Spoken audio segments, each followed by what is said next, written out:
This episode of the Restoration Today podcast is brought to you by Goldmore. Is your business struggling to retain employees? Stop burning out your workers and do more with less and start increasing your profits. Become a licensed Goldmore member today and grow your profits using their proprietary system in your restoration business. Goldmore is so confident they offer a 90-day money-back guarantee on the license fee if you are not completely satisfied with the results. Visit goldmoreusa.com to discover how you can truly benefit by using Goldmore, the easiest, most profitable mold removal system, period.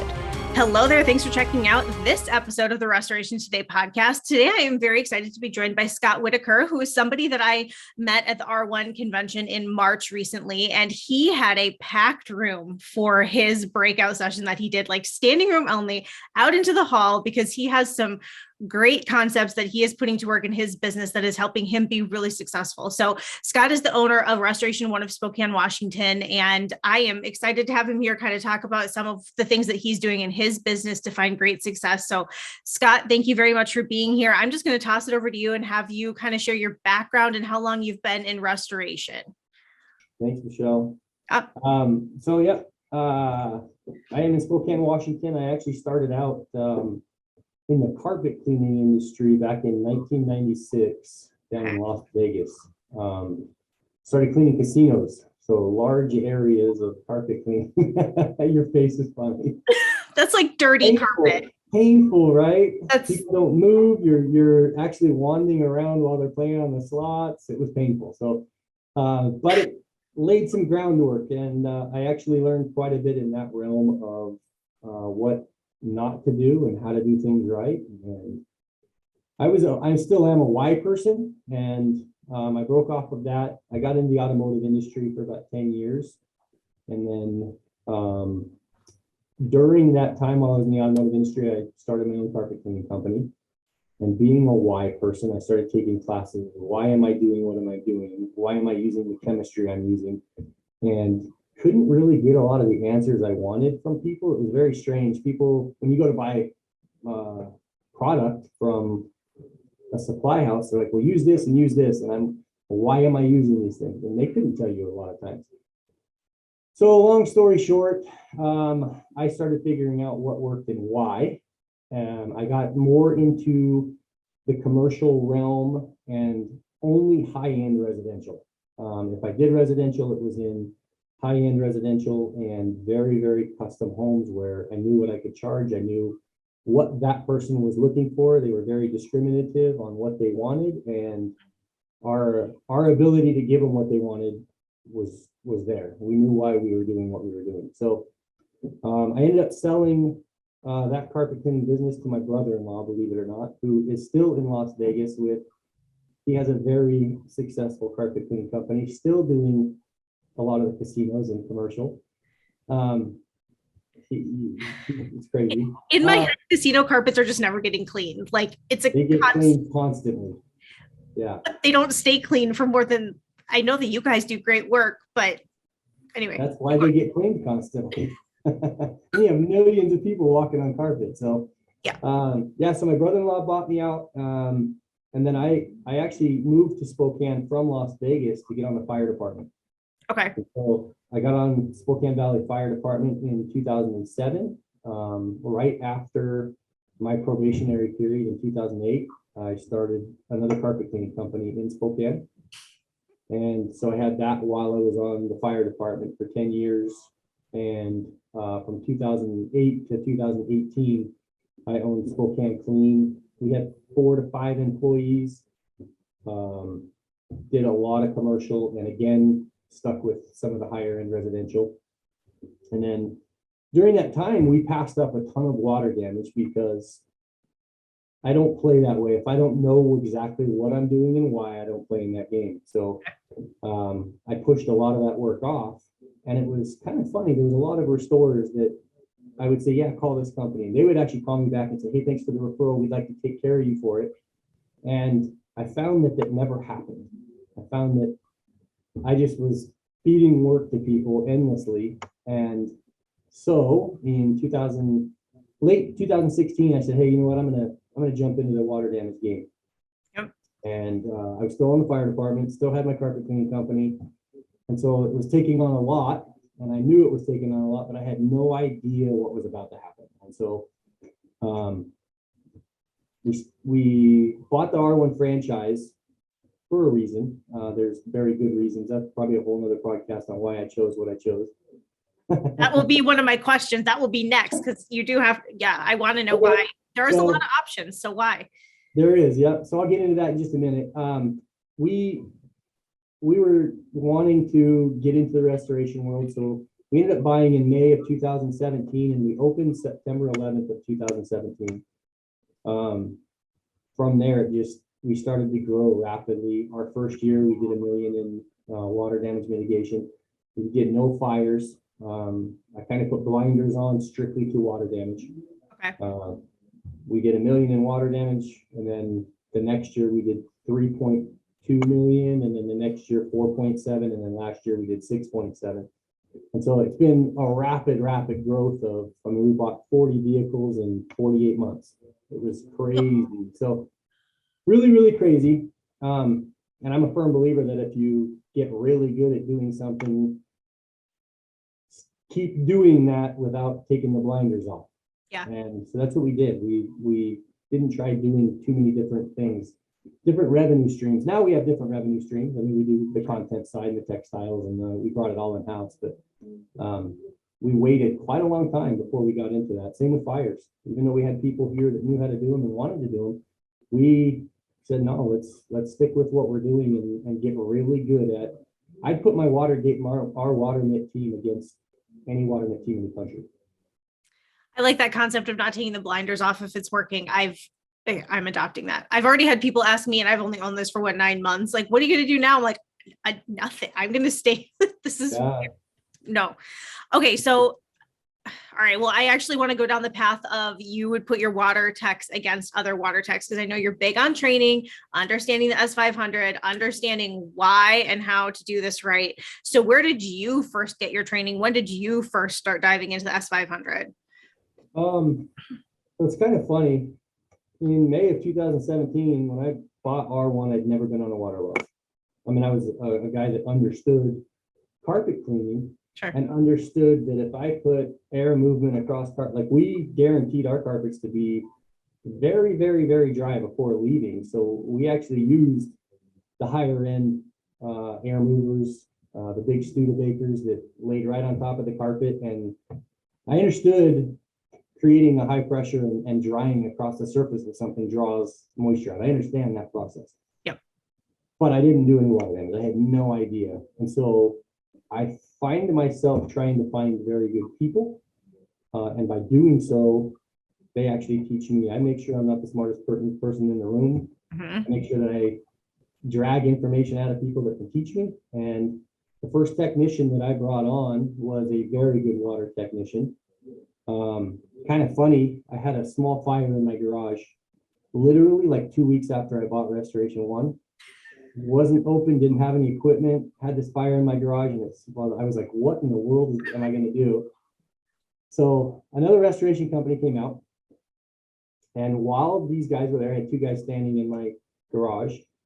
I flat out asked them, I said, do you want a job? I just bought Restoration One, and tell me about you guys. And I asked them questions. I said, what do you make here? And they told me, and I said, do you want a job? And they kind of looked at me like I was crazy, obviously. They're like, you're not even open yet, and you're offering us a job. Well, at that time, they said, well, we know of somebody that might be a good fit for you. And he's one of the techs that works at the company that we're at. Probably the worst decision they ever made was giving that guy my information. He's sitting in the office next door to me. He's a lead estimator now for us, and he's been with us for almost 5 years now. So great guy.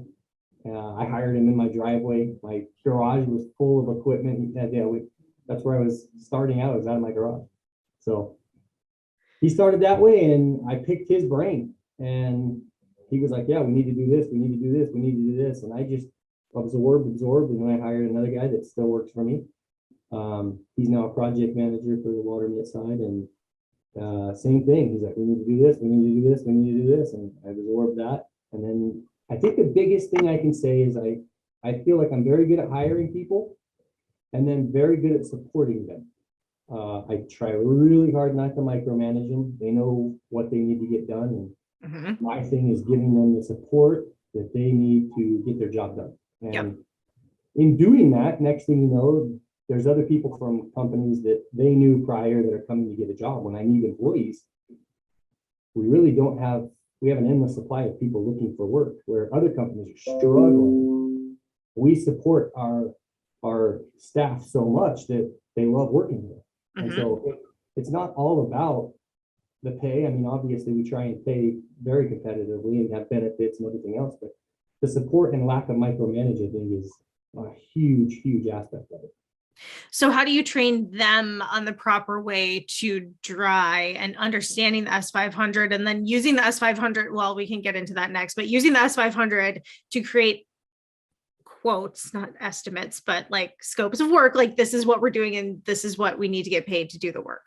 Processes, set up processes based on what a standard is, right? So that was a multifaceted question. I know, I'm sorry. Okay, so start with training your technicians on that. Okay. Start there. So we have mitigation training every Wednesday morning at 8 a.m. Okay. Matter of fact, I just left that training. We were in there for about 45 minutes and I cut it. I didn't go into too much today because I knew I had to be in this, but and today we talked about communication on from our point of sale to finishing the job, how that communication goes and documentation of the communication. Yep. We use Encircle, so how we put in our general notes and whether or not we use a scope at the end of the job to give to Josh to build the job. Like we just talked about that, but we do every Wednesday have a meeting, and it's very, very rare that meeting doesn't happen. That can be a meeting about how to set containment, how to make negative air work, why we're using negative air. It could be, hey, you know what, we've got some new people in here. We're going to start at the very, very basics and talk about what is Cat 1, what is Cat 2, what is Cat 3, what do those scopes look like on the very beginning of the job through the job. How does that work? And then again, pulling up the S500 and saying, this is where this says this in the S500 as to why we're doing what we're doing. Because I'm a big why guy. I want to know why I'm doing what I'm doing. And when things aren't going right, I want to know why things aren't going right. And so we've sent people to classes all over the country. Like last year, I sent 12 people to Chuck's. Actually, yeah, last year to DeWalt's. Yep. The Academy of Drying. And I mean, that wasn't cheap. From Spokane to Indianapolis, 12 people. It cost me about $60,000 to do it. But I now have a very big group of guys that understand the concepts that he uses. Yep. All of our technicians go through, at some point, they start their IICRC training and getting certified. We have a slew of, I probably have 18 or 19 employees that are water certified. I have about 14 that are fire and content certified. So I'm huge on training. I think the why is very, very important behind things. And if I can say anything all day, hey, I want you to do it this way. And if it doesn't make sense to them, they're just going to sit there. Like, they'll do what you say, possibly, but there's going to be a lot of questions. I implore all my technicians to actually question project managers. Why am I doing this? Like, they should have that answer for them. So it's important.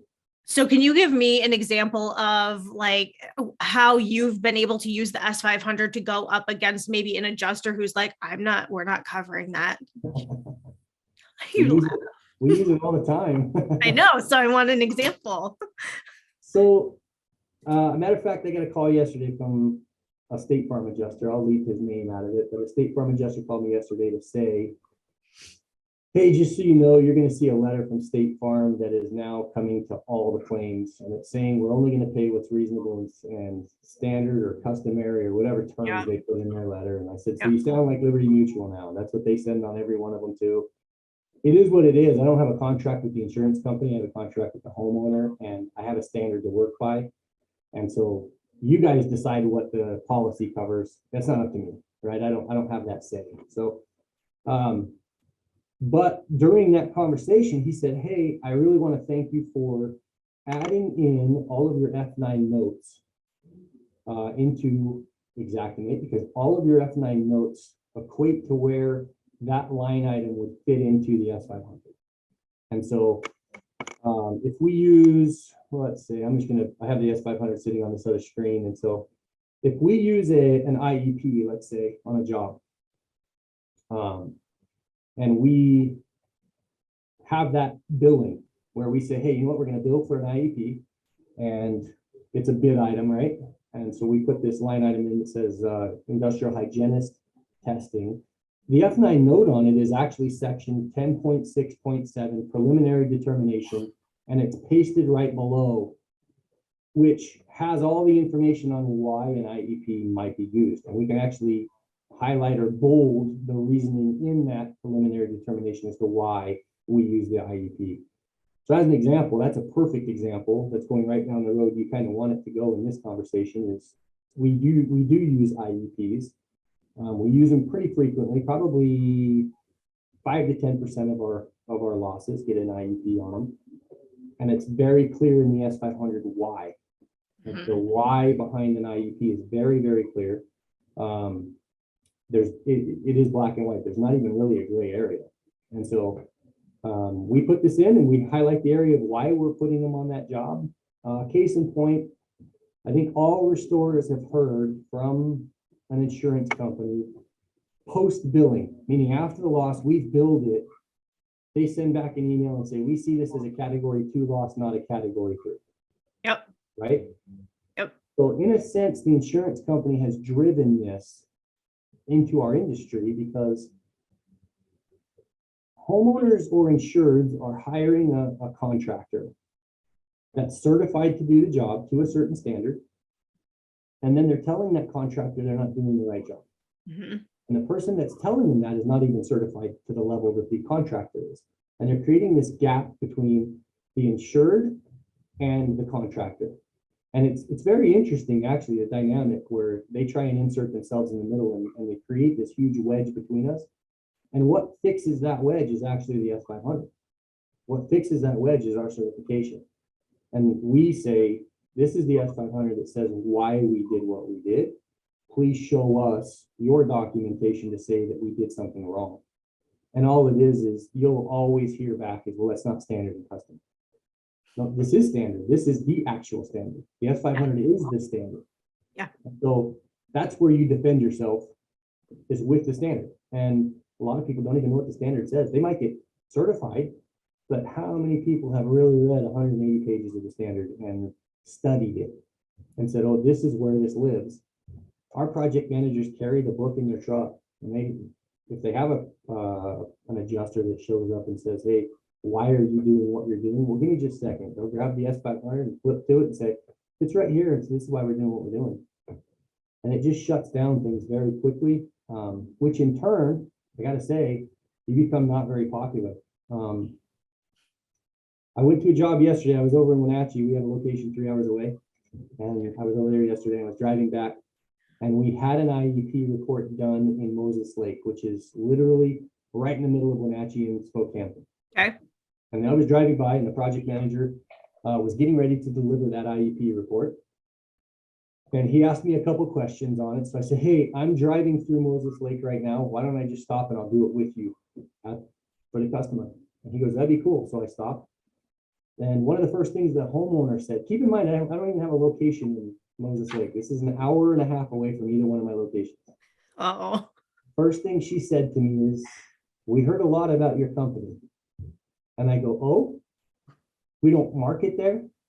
Like and she said she chose us because what she heard was homeowners love us and the insurance companies not so much.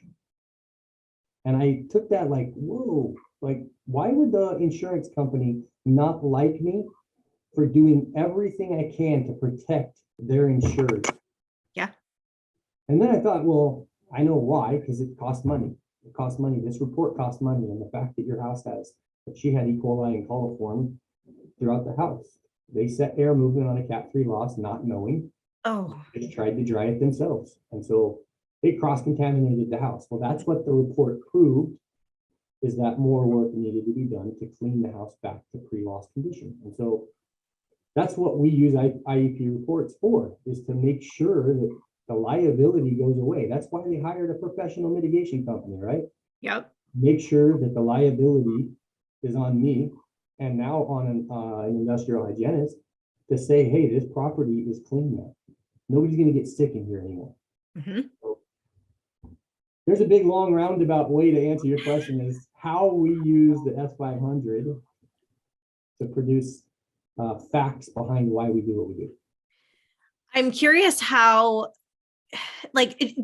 okay, so you're good at hiring and it sounds like you have the right people in the right seats and you have this great estimator that's sitting next door. So it's part of your culture at this point that you know the S500 this well and you're putting it in your Xactimate line, your notes and all of that. To me, I could see a lot of companies getting major pushback when they're like, you need to start including S500 snippets in your F9 notes. They're going to be like, that's going to take me so much time and I have no idea what I'm doing. So how long did it take to kind of get that process, make sure that people know the S500 well enough that they can pull those snippets? So that actually came from, so I didn't make so I'll start this. I don't make anything up. I really don't. I listen to people. Good. And I take really good ideas and I make my own toolbox. Okay. This actually came from at DeWald's class. Chris Laney was the one sitting there saying, you need F9 notes. You need this. You need this. And he had a ton of them done. Okay. We ended up offering to buy his macros. We didn't ever use any of his macros just because of how we build our jobs is a little bit differently than Chris does. But I mean, it's a great piece of advice from a great restorer, right? And so, yeah, you need F9 notes on every line item. Now, the other thing that happens is you have insurance companies telling you remove all of that stuff from your invoice so that we can actually scrub this thing. Like we got an email yesterday from USAA saying we need all of that gone so we can actually look at this invoice, or we have to create our own. You're telling me to undocument my invoice? Like that's what we're dealing with. You want me to undocument and take away justification for charges when that's what my job is to do, document and justify what I did and why. That's what we're up against all the time. And so, what's your answer when they ask you to do that? No, thanks. We got hired by a homeowner to do the work, right? We used a standard.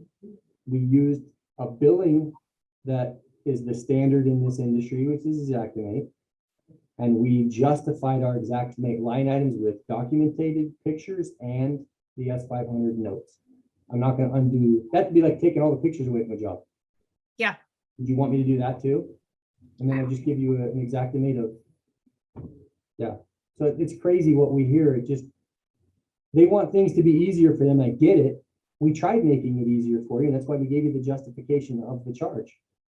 Just read what the justification of the charge is. Verify it in a picture. It should be a no-brainer unless there's an exclusion in the policy. And if there's no exclusion in the policy, then write the check and we all go our own way. So you talked about that you use Encircle. What other kind of job site technology do you use, like Matterport or DocuSketch or anything else for your documentation? What do you use and how have you chosen the tools that you do use? Good question. All right, I don't ask one question at once. I can't help it. That's okay. So we do have Matterport. We use it sparingly. Okay. Large jobs, if we want, or whole entire houses that are affected, commercial buildings. Like if we're doing multi-stories and if it's going to take longer for somebody to stay in the field and actually try and sketch that job in, which our guys do. We have a few guys that use Xactimate Mobile for sketching. So most of our jobs are sketched in mobile with a Bluetooth laser. So it's pretty quick to sketch jobs in. Mm-hmm. So we do use Xactimate. We use Matterport. We do have Accelerate. Accelerate is with how we operate. Accelerate didn't work perfectly for us. And I'll tell you, they have gone above and beyond at making sure that it operates our way, because we don't push jobs out of our office all the time. Okay. A lot of our jobs start in the field. Okay. And when we started using Accelerate, we noticed that it was different on the mobile platform than it was on the desktop. And so when we look at it on the desktop, we can do everything that needs to be done But when our guys out in the field were on a mobile device, they couldn't do everything that needed to be done and it wouldn't push information correctly. And literally for like the last 3 months, Accelerate has gone way above and beyond to make sure that it operates in a way that our staff can utilize it. Okay. And so just last week, I think I got the email that said, hey, we're live with this. It looks good. And so we're now in the demo process of making sure that everything works mobilely so we can push it out to our crews and make sure that they understand how to use it. So, but we've had it since 2020. We've had Accelerate since 2020. Okay, would have been very new then. When did Rachel? It was very new. We were yeah. We were one of the first users on it, and it did work with how we operated at that time, and then we went away from it because it just wouldn't work. And then we tried it again, but we went back and forth with them they've been great like that. I can't say enough good about how they've operated and changed things. I mean, they spent, Nathan from Accelerate actually came to our location and spent 2 days here understanding how we operate so that he could go back and fix things strictly for us.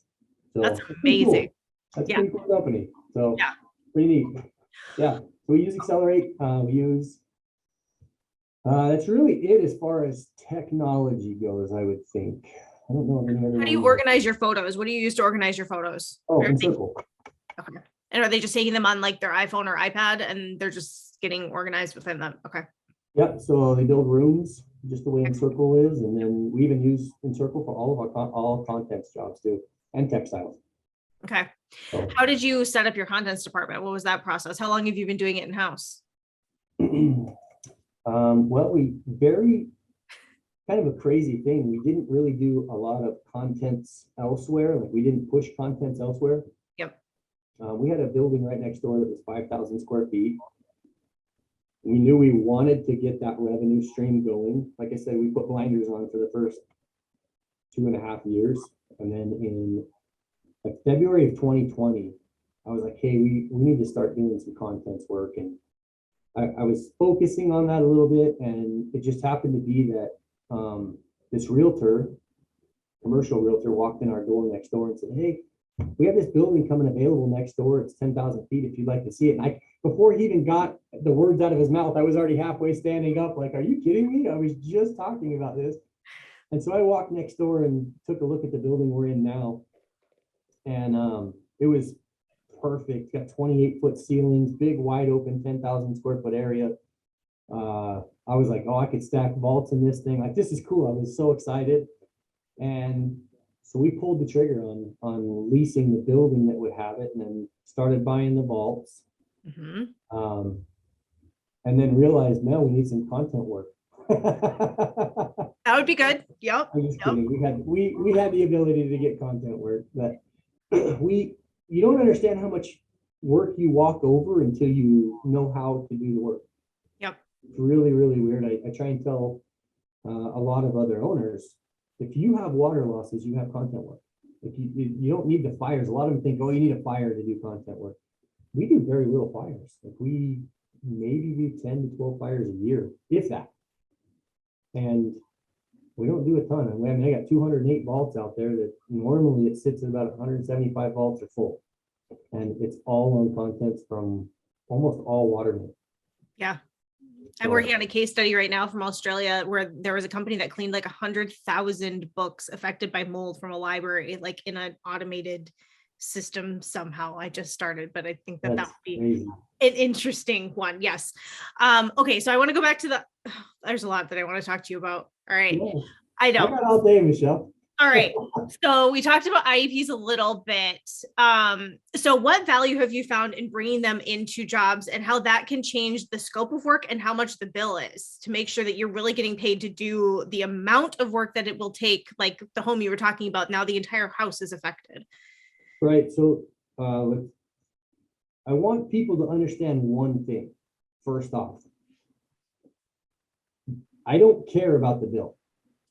Like a lot of people tend to believe that we're doing something to drive a revenue, right? And that's not the case. The revenue becomes part of the job. Yep. But that's not why we're doing what we're doing. The why behind it is the standard. And if it was my house, it better be done right. And so I want to treat customers' homes just like my house. And so it has the benefit of the job growing, right? The added benefit is the revenue, but you're doing what's right by the customer. You're doing what's right by the standard. You're doing what's right for the industry. Mm-hmm. And that is really what started the process of us looking at the S500 going, well, how come nobody's doing this? It was like, it seriously was like somebody took a sledgehammer and hit me in the head. Like I'm reading this section, when this came out, this is the 2021 version. So it came out in, what was it, May of 2021 when they finally finalized it or whatever. Yep. And there was rumblings prior that there was, excuse me, there was changes, right? There was changes to it, and it was a lot more restorer friendly with backing now to say why we're doing what we're doing versus the restorer should use their knowledge to clean the property. Now it gets into the nuts and bolts of things pretty well. Mm-hmm. And I love the new S500 format. I love what it says. I love that it's more restorer friendly on the why we're doing what we're doing. And so when I was reading this preliminary determination in section 10, like literally it was like a hammer. And I just remember sitting there going, I don't know that I've ever done a category 3 loss correct. Like dumbfounded. For someone who cares about the why and doing it right. Yes. Yes. Keep in mind, we do about, last year we did 815 jobs. The year before we did 822 jobs. Like I mean, we're not doing 4 or 5 jobs a month. We're doing 70 or 80 jobs a month. And I'm looking at this and I'm like, oh my, did we not do this right for this long? And then when you start actually bringing in an industrial hygienist, you find out, yeah, you know what? Poor people. And I'll tell you how this all started. So you got a minute for a story? This is a crazy one. I'm all about stories. So this started before the S500 changed, actually. We have a job that we got called to for, a lady called and said she was getting sick in her house. She had a water loss previously that she had called her insurance. The insurance sent their vendor out, right? She said they took care of the problem and they went away. That was last year. She said, I'm getting sick. What do I need to do? I fully love those jobs. I don't know why, but that draws me in as the owner. I actually really get drawn in. And so I went with one of my outside sales guys and looked at the property with him and one of our, I think one of our project managers there. It might have been the second visit, but I'm looking at this house, and in the basement, they still haven't put carpet back down, right? So there's carpet missing from a hallway. And I asked why the carpet went away, and they said, well, the upstairs toilet overflowed from a soft clog and went down into the bathroom on the lower level and came out into the hallway and under the stairs and into this bedroom. And so the carpet was missing everywhere that was impacted, but nothing else was missing. So I asked them, did anybody open these walls or the ceiling or under the stairs? Like nothing's open, no flood cuts anywhere. I said, did this get all repaired by now? And they said, no, what you see is what was done. And they cleaned it up, they sprayed something, and they said everything. Okay. And I was like, well, you might have an issue as to why you're feeling sick. We might be standing right in the middle of it right here in your basement. Uh-huh. Well, right then and there, I told them I would like to bring an industrial hygienist to test the air and do swab tests around the house. And they said, okay. Keep in mind, this is prior to 2020, prior to the new change of or 2021. This was actually in 2020. And so we used IEPs on every mold job we ever did. We had IEPs that we used prior. We just didn't use them correctly, in my opinion, now after seeing what I know. And so we brought an IEP into the property. IEP comes in, and the IEP we use, we have 2 different ones that we use, and we've talked to them at length about what we need to make sure things are clean and appropriate. And one of them was a restorer in a previous life. He owned a restoration company for many years. He sold it, thought he wanted to retire, and then got bored and said, I'm going to get into the hygiene part of this. And so he got into the hygiene part of it. And he ATP tests, so he used adenosine triphosphate to to do swab tests or water tests with aqua snaps or can I use names? I don't even know if I can use names. Go ahead. Yep. We've talked about Encircle and Accelerate and Matterport and yes, so keep going. So he uses Hygienia and ATP tests for things. But that only shows, if I'm correct here, it only shows that there is bacteria present. It doesn't show whether it's good or bad bacteria. And so he actually ordered from a company that produces an incubator. And so he went the extra step to make sure that we're getting the data we need to make very sound decisions. And he incubates that bacteria and then tells us whether that bacteria is good, bad, or what exactly it is. That house was full of E. coli and coliform, like the highest levels I've ever seen. And in doing so, he proved that it stemmed right from that area, like the worst areas were the bathroom floor upstairs around the wall behind the toilet where it would have leaked and leached up the wall through that ceiling. The ceiling in the basement, I think, was 8,800 or something like that for RLU, which is extremely high. Yeah. Failure is like 300. So if that tells you anything. So he presents this thing. We submit it to the homeowner and say, this is what's going on here. And of course, the insurance company is saying, well, we don't know what to tell you. You hired a contractor. And this is the whole problem with vendor programs, right? They sent their vendor. The vendor did what the insurance company would approve. And now they're in a limbo of whose fault is it? And so to me, it's so disheartening. I mean, this lady's sick, like sick. She's I don't want to get into all the health difficulties, but she's been sick. And I look at this, and so it's now in litigation. It's actually going to full litigation. And hopefully they just get their house taken care of. I mean, that's what it comes down to, right? No matter who it is, whether it's the contractor, whether it's the insurance company, and that's all they're asking for. They're not even asking for my health issues being gone. I just want my house fixed and my kids are safe. And that's what they're asking for. And they're getting a runaround. It's super sad. And so we're on the front side of these things now. And we want to make sure we're never that company. And I got to tell you, if that was my company, it'd be with my liability insurance right now. And that's why we have risk management insurance, right? We manage our risks with insurance. Yeah. And I don't know why that hasn't happened, but that's a whole nother story. But so that happened prior to the S500 actually coming out and that kind of drove me in saying, well, are we actually cleaning properties appropriately if we don't post test? How many people do you know post test Cat 3 losses? I don't know. I really don't know. I know it's becoming more popular. There's more technology out there. I mean, I've seen more and more just the experience in Cincinnati. There were several new vendors that I saw there that had new technology. And I know using FTP meters and stuff like that is becoming more popular, but it's still new. This is still a newer concept for sure. Correct. It's and so we test for mold, right? So if somebody comes in and says, hey, we got mold in our house, we pre-test that with, air counts and spore counts, or on the back side of it, we post-test it, but we don't do that for bacteria. And it's really strange to me. And so we at least say, hey, historically, we've cleaned this way. We know we've post-tested most our jobs that are very contaminated, like we would post-test those. And so if we do the same thing on these other jobs, or at least we don't need an IEP on every single job if we don't think that it has gotten worse. Sure. And so it's the same thing, like all of our jobs, every job we do gets contained. Every single job. We don't do a water loss without containment. Whether it's for the drying purposes to create the chambers to be smaller, or whether it's to contain the issue that we have in there, the construction area, the dust, there's so many reasons to build containment, but we build containment on every single solitary job.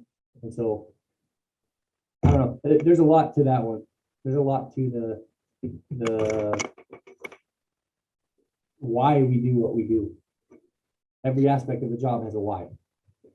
Well, that's a whole generational thing too, right? Younger generations coming into the workplace, they do want to know the why. They don't want you to just tell them to go do this. They want to know why they are doing Right. it. That's a big one. Okay, so let's say you have a fire loss and the family needs to move out of the house and they need they need somewhere to go. I feel like you've maybe found maybe a potential way to help them with that as well, instead of just referring them to someone else. So can you, oh, come on. You told a whole room of people about it. And I know now you're gonna make me tell the country. I am. I am. I was standing in the back with Anissa at the time, and she and I are like, this is an interesting conversation. Yeah. So we have found on a lot of losses that there is no place for these people to go. We've heard people staying in hotels for 3-4 months, and I mean that's disheartening too, right? I mean you have a loss at your house, you now lose a portion or all of what was yours, and now you're staying in a hotel, and I don't know, it's not right. But there's no options. And so we actually said a long time ago was we want to give these people somewhere where they could go that feels a little bit more like where they live, right? And so we started out with 1 3-bedroom, 2-bath house, fairly new. It was built in, I think, 2015. 0 entry, so that it doesn't have steps in case, so anybody could go in this, whether they're handicapped, not handicapped, young, old, doesn't matter.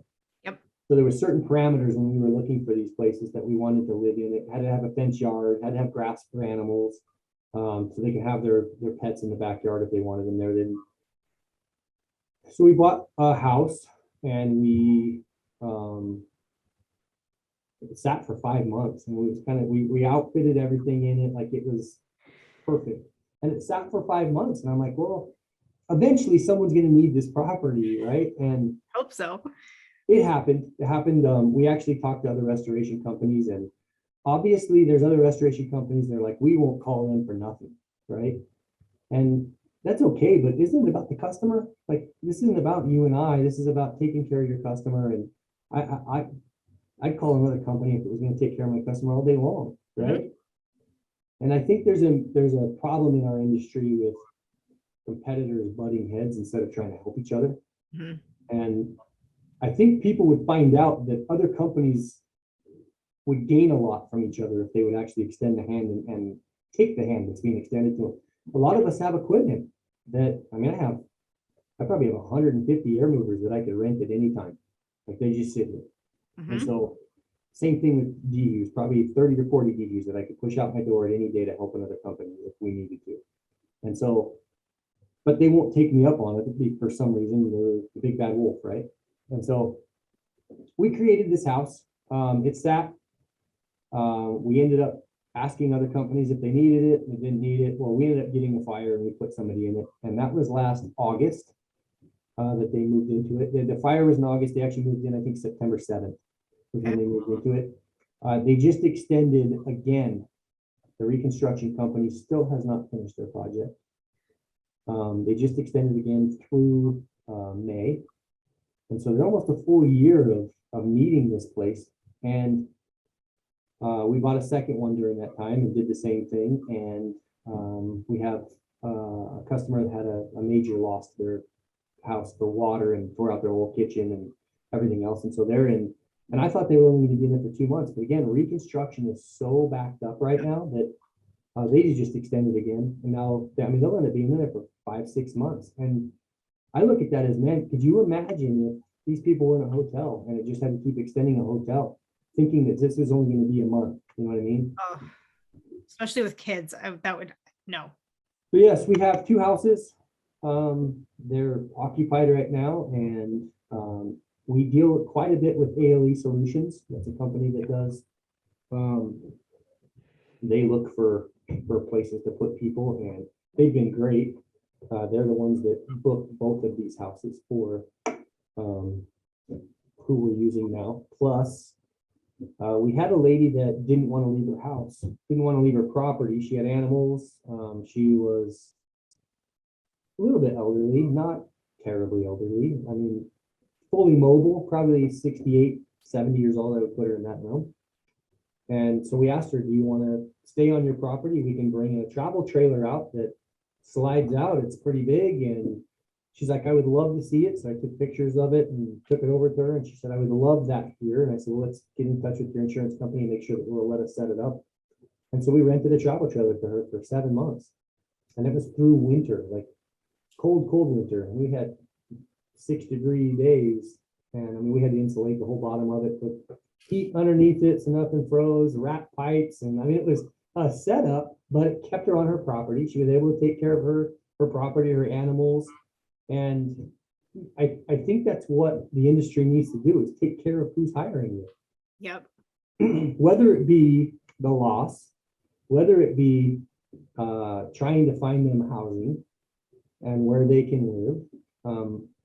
I think probably it's safe to say that 80 or 90% of policies have additional living expense lines, and it's there to take care of the customer if they can't stay in their house. And I'm not exploiting anything. It's we're taking care of a customer that has a need. So how you do it. Okay, we covered a lot. I love it. Anything else you want to add that we didn't talk about? I don't think so. I'm sure there's a lot more we could talk about. There's probably people that are going to ask a lot of questions about I think so. the Cat3 losses to bacteria and what the IEP findings are. And I mean, you can go down that road for 5 or 6 hours, I bet, if you really wanted to. So, but yes. Well, we'll have to do this again and cover some of those more in depth, maybe do a podcast on each of the topics, because there's a lot more we could talk about. And I know that there is. So Scott, thank you very much for your time. I really appreciate it. I look forward to hopefully seeing you at a future event and catching up with you some more. Very good. All right. Have a good one. Thanks, Michelle. For more Restoration Today, visit our website, cnrmagazine.com, or find us wherever you get your favorite podcasts.